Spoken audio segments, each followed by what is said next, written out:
মুফতি আসাম হুজুর আর আসবে না। আল্লামা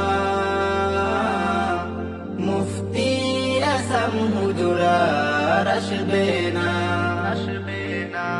অনেক বছর ধরে ছিলেন নূরিয়া মাদ্রাসাতে, দ্বীনের খেদমত আজীবন তিনি করেছে। অনেক বছর ধরে ছিলেন নূরিয়া মাদ্রাসাতে,